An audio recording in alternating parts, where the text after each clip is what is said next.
Thank you to everybody for joining us today for this week's entertainment panel. We are here in the lovely studio starting it off. Love the lighting and all that.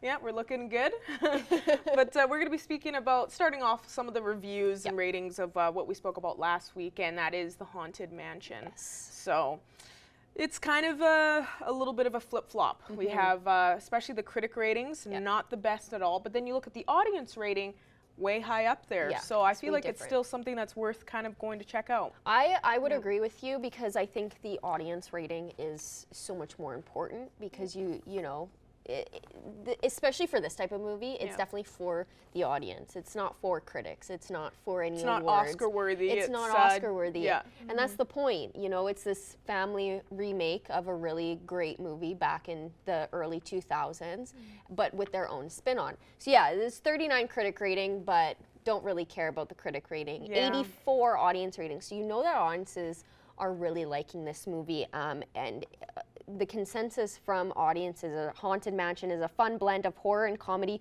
with a great cast and a story that will be extra entertaining for fans of the ride that inspired it. So again, this movie is for the fans. It's based on a very popular ride at Disney.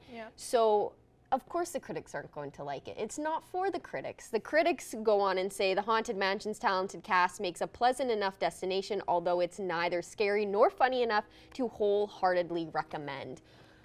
I would recommend. I haven't seen it yet, but just by looking at how audiences are reacting, I think it's worth it. And scary enough? I mean, what are we talking about here? What do you expect? It's a Disney movie. Yeah, this isn't a full horror movie, so I don't know why you want to say scary enough. I don't think it's supposed to traumatize us. It's made by Disney, and you know, it's supposed to be for the whole family. I don't know what you want it to be, like The Conjuring. I know, that's what I was thinking too. Like, you're not this is The Conjuring, this isn't Insidious. This isn't Annabelle, like. No, it's still a good recommendation, so it's good to see that we at least got a higher audience rating for that one. But we do have some more that's going to be coming out this weekend, and it's going to be good. Hopefully everybody's already checking out some of the movies that came out, because I'm pretty sure one came out earlier this week as well. So please make sure to go check out our local May Cinema 6, but we will toss it to us at the local May Cinema 6 as we talk about what's playing this weekend. And boom, we are here back at our local May Cinema 6 in a new spot here. We're in actually Theater 6. Yeah. So it works out perfectly. But yes, we're in a different setting, different theater. I think switching it up. Exactly. And we got some good ones coming out this weekend.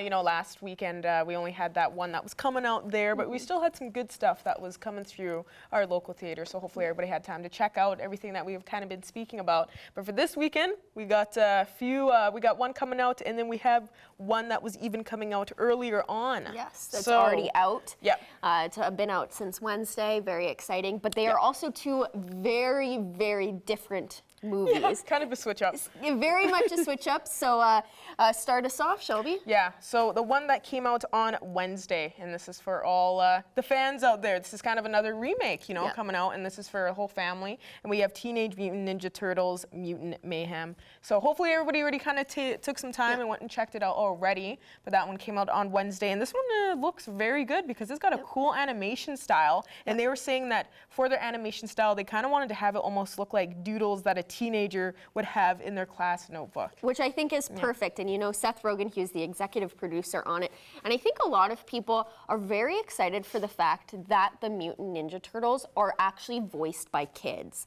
But it also has a star-studded cast surrounding the kids. Seth Rogen obviously is one of them. Jackie Chan is in it, John Cena, Paul Rudd, Giancarlo Esposito, Maya Rudolph, Ice Cube, Post Malone is even a voice in it. The way that they're bringing this new one into theaters and having like that cool animation style and whatnot, they have their own little spin on it. And with having, like you were saying, the young voice actors actually voice them, you can totally tell when it is, of course. You know, you don't have a deep man voice or whatever that's like, we're in junior high or something like that, you know? So it kind of works out really well, and I think a lot of people are going to be excited for this one. And hopefully, you know, people here in the Border City, you've already had time to go check it out, but you haven't. You still got time, it's still playing. But one that we have coming out tonight and this weekend So this hasn't come out yet, like, you know, what we were saying with Teenage Mutant Ninja Turtles on Wednesday. This one's coming out this weekend. And complete switch up. Yes. This one is not, I wouldn't say it's kind of a recommendation for the whole family. I would say maybe, if but you're it's kind of into terrifying. it, you know. But we got Meg to the Trench. Yeah. But, you know, this one has classic Jason Statham. And for this one, he's actually putting together a team to kind of explore the deep depths of the ocean, which I don't know why you would even want to do that. But No, that's how it is. Won't be my thing, but you know, it's perfect timing because, you know, Shark Week is a huge thing in the summer and a lot of people love Shark Week. So I think this is perfect time to have this Meg to the Trench come out. And Jason Statham, it's great to check this one out. Obviously, sometimes sequels are very hit or miss. Yeah, so we shall see. But I am hoping that this movie does well for all those shark fans out there and those who are fans of, you know, the series of Jaws and then Meg and coming out and stuff. Who knows if the Meg is the only thing that they're going to see. It'll be interesting to see, and I'm excited to see how fans react to it and how it does in the box office. Well, yeah, and I think they were even warning that, you know, the creatures that they find in the second one apparently are even bigger than Meg in the first one. I said, how is that even possible? Yeah. That cannot be possible. That can't be possible. Well, to me, and I think with the fact that Jason Statham is putting together a team and they're like, we got to go back in. I can't see all of them coming out alive in the end. We'll see. We shall see, but hopefully everybody can take time and, you know, either check out Teenage Mutant Ninja Turtles for some fun, and check out Meg too for some nightmares. Yeah, some trauma. For trauma. Exactly. So that's all the time we have for this week's entertainment panel. So thank you to everybody once again for joining us here at your local May Cinema 6.